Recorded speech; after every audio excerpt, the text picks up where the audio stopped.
This is the Power 98.7 podcast.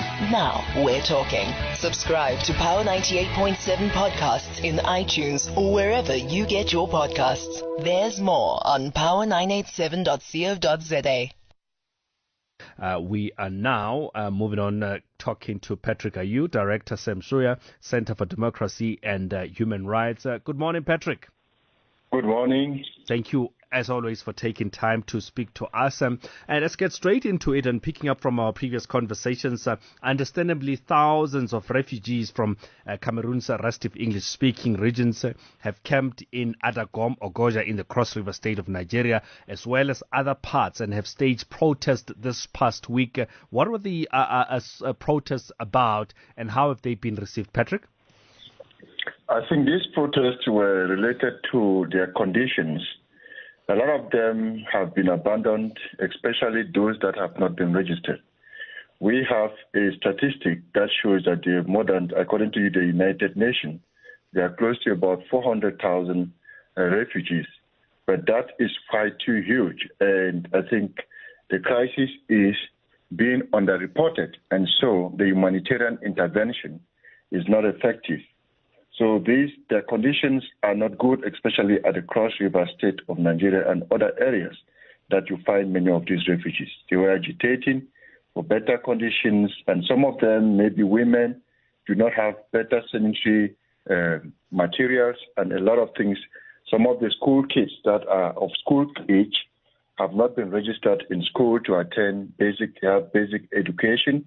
And so these are a lot of problems that are happening in the refugees camp. And we understand that there's been many stored up grievances, but the immediate cause of the protest was the non-distribution of cash-based intervention, and the United Nations High Commissioner for Refugees has been given out 7,200 naira as an allowance for food per month per refugee in the Adagom camp. And how true are those, and what role do you think that in this instance the Human Rights Commission for Refugees should be playing? Sam, Paddy? I think the Human Rights Commission for Refugees is to ensure that not only to register refugees and keep them there to feed for themselves or take care of themselves. You know, these people by nature are extremely vulnerable. And so the intervention that is required by the United Nations Human Rights Commission for Refugees is to make sure that at least their basic needs are met. Because if you have been destabilized from where you come from, it becomes difficult for you to cope, especially when it comes to basic survival needs. So a lot of their grievances are centered around, beside the camp or the money that has been given is too small, but it's centered around their needs of survival, especially the most vulnerable like children and women. These people are living under extreme conditions.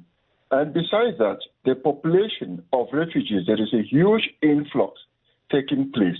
Like it happens now, there are a lot of military brutality is still taking place in southern Cameroon.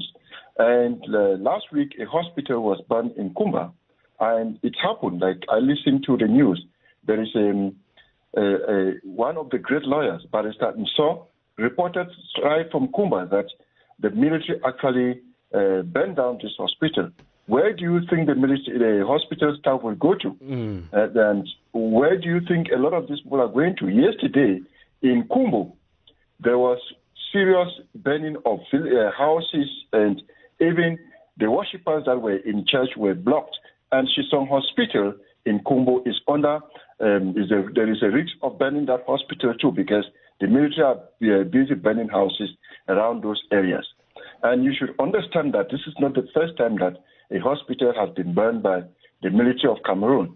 And these are serious crimes against humanity and, of course, war crimes. But these things are underreported. The health center was burned by the military. The Bangam Health Center was burned by the military. And the Kumba Hospital, who happened to be a hospital in a provincial district, that's a provincial hospital, has been burned by the military.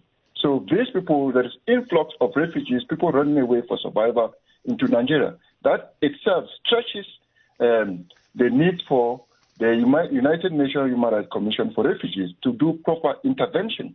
But as I told you, since these things are underreported because of they don't want the world to know how serious the situation is, then the intervention level is also very low. Because when you give real statistics, then people can make a measure and give appropriate interventions. You speak about basic human rights. Like, I know they're asking for issues like education and the school list have been, they're still waiting for those kind of school lists. But what should be the way forward, Patrick, in this instance? The protests are happening and it seems like the response is not adequate. What should the way forward be in this regard to try and make sure that some of the needs are met by the United Nations in this regard to quell some of these protests that we see?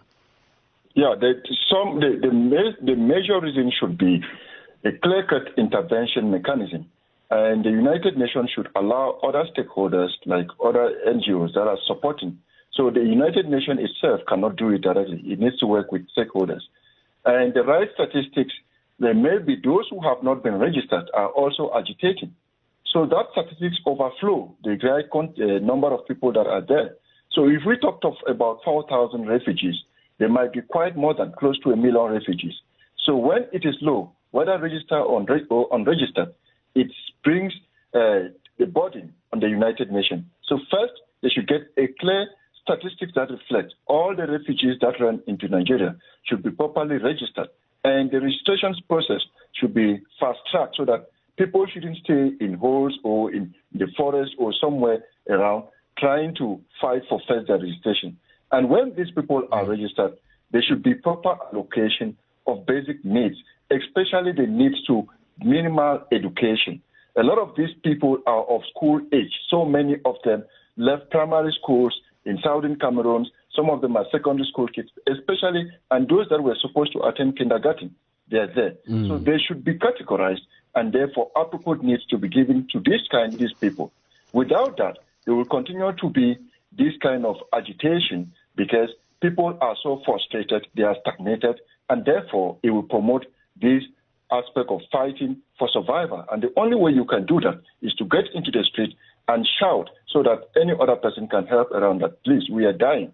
We run away from the lion's den, and we have come where we feel that we're supposed to be taken care of, but we have been abandoned, and situations are seriously aggravating. Okay.